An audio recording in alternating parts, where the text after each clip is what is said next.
There are legends that never fade, figures who seem forever suspended between light and shadow. Among them, Marilyn Monroe remains one of the most enduring. Her platinum hair, crimson lips, and iconic smile became shorthand for glamour, desire, and the very promise of Hollywood's golden age. To millions, she was the dazzling dream, the ultimate star who could transform even the most ordinary moment into an image of eternal beauty. But behind the glow of flashbulbs and the silver screen, there was another woman, Norma Jeane, a woman whose story was far more fragile and far more tragic. Her life was built on contrasts.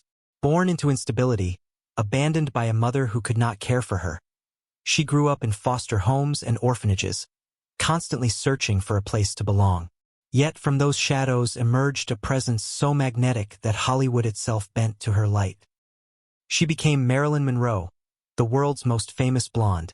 Yet she never escaped the loneliness of the little girl she once was. This duality between image and reality, between the myth and the woman, would follow her until her very last days. On the surface, her journey looked like a fairy tale. The pin-up girl discovered during the war, rising through the studio system, headlining films that are still celebrated today. Audiences adored her, and her name alone guaranteed success at the box office. But even as she reigned at the top of the world, Monroe carried heavy burdens. Failed marriages, battles with self-doubt, and an ever-deepening dependence on medication to cope with insomnia and anxiety. By August of 1962, at just 36 years old, the dream had shattered. Marilyn Monroe was found dead in her Los Angeles home. The official cause was ruled an overdose, but almost immediately, questions emerged. Rumors of affairs with powerful men, whispers of government cover-ups, and conflicting testimonies turned her death into one of Hollywood's greatest mysteries. To this day, people still debate what really happened on that fateful night. Yet perhaps the greater mystery lies not only in her passing but in her life itself. Was Marilyn Monroe truly the goddess Hollywood promised us, or a fragile soul consumed by the very image she helped create? She was adored, envied, exploited, and mourned, but never fully understood. And maybe that is why her legend continues to haunt us, 6 decades after her final bow. Long before she became Marilyn Monroe, she was simply Norma Jeane Mortensen, a child marked by instability from the very beginning. Born on June 1, 1926, in Los Angeles, she entered a world already clouded by uncertainty. Her father was absent. Her mother, Gladys, struggled with severe mental health issues, and the young girl's earliest years were shaped by constant upheaval. With no stable home, Norma Jeane drifted between foster families and an orphanage, her childhood filled with longing for permanence, love, and security. It was in this environment of neglect that she discovered the power of imagination. Photographs, movies, and stories became her refuge, windows into a world brighter and more stable than her own. Yet the scars of abandonment would never fully leave her. They became the shadows behind the radiant smile the world would later adore. At 16, facing the possibility of being returned to an orphanage, Norma Jeane married James Dougherty, a neighbor 5 years her senior. It was less a romantic union than an escape, a way to secure safety. But the marriage could not contain her growing sense that she was destined for something more.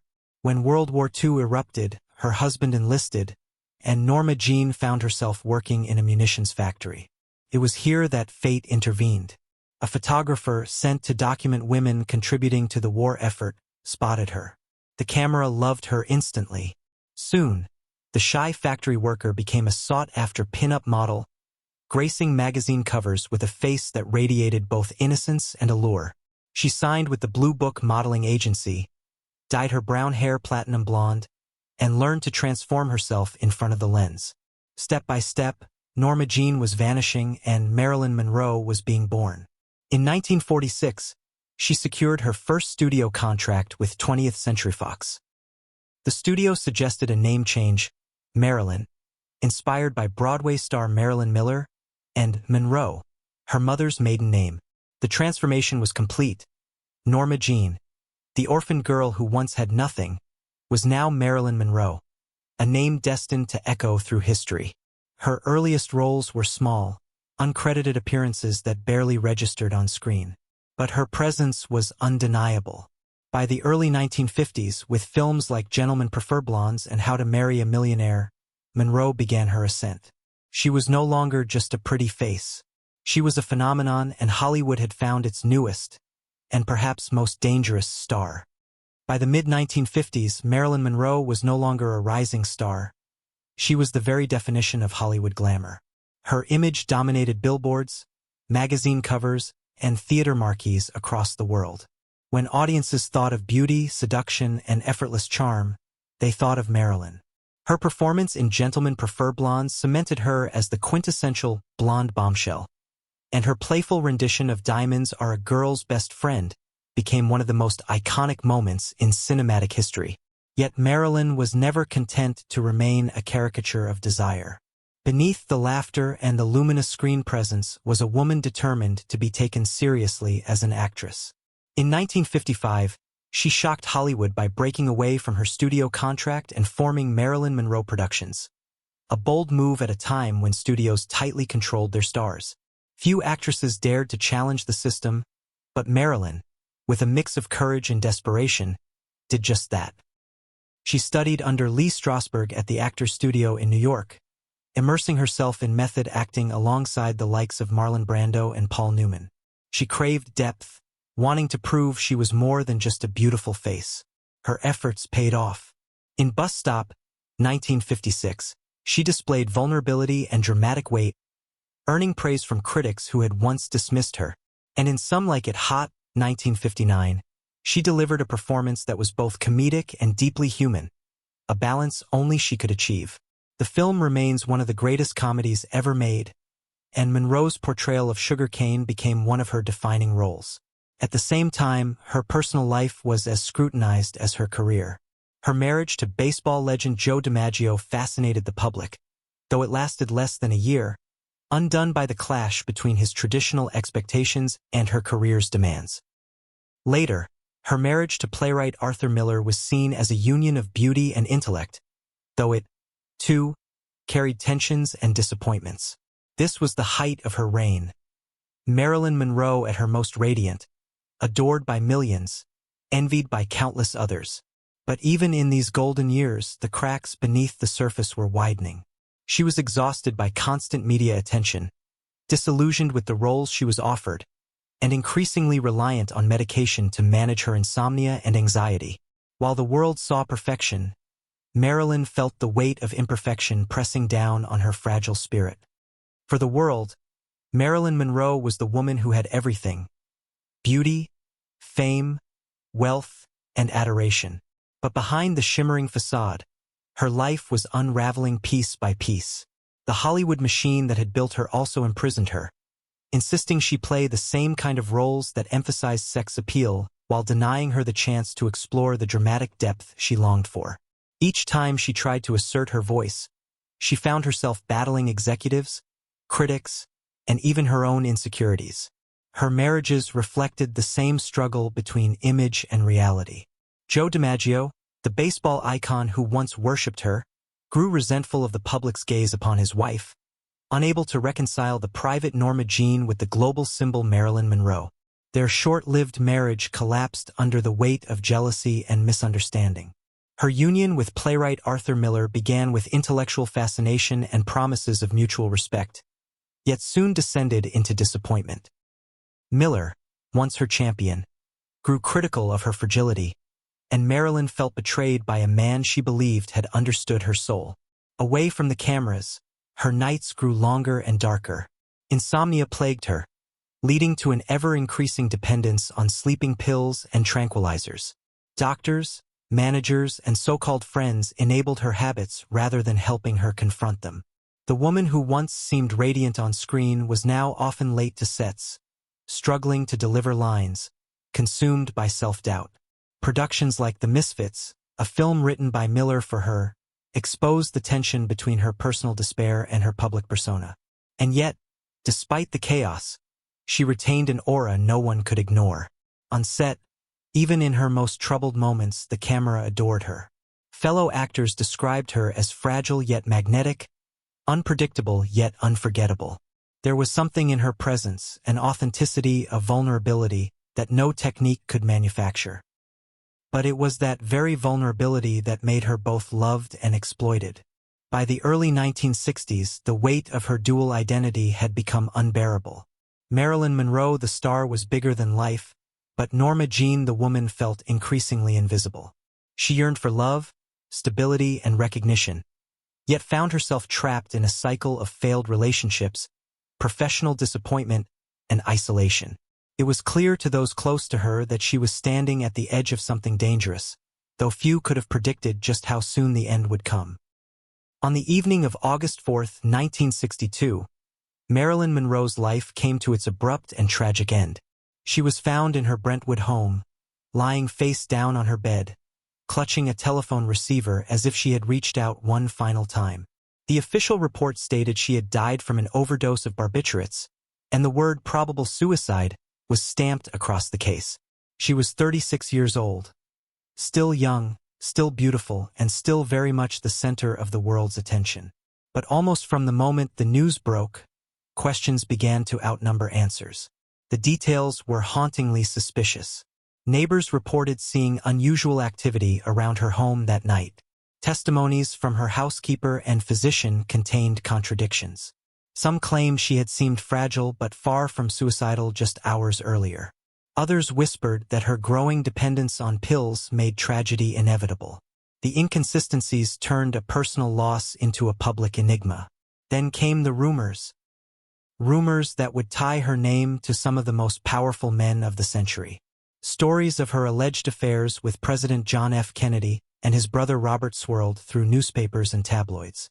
Some claimed she knew secrets too dangerous to reveal, that she had been silenced to protect reputations or even national security. Theories of political cover-ups, secret files, and mysterious phone calls turned her death into fertile ground for conspiracy. Yet another narrative emerged, that Marilyn was simply a woman undone by loneliness and exhaustion. Friends recalled her desperate longing for genuine love and her constant fear of abandonment. They spoke of her fragile mental state, her reliance on medication, and her inability to find peace despite her fame. In this telling, her death was not a political crime, but the culmination of a life weighed down by pressures no one could endure. What is certain is that Marilyn Monroe's passing struck Hollywood like an earthquake.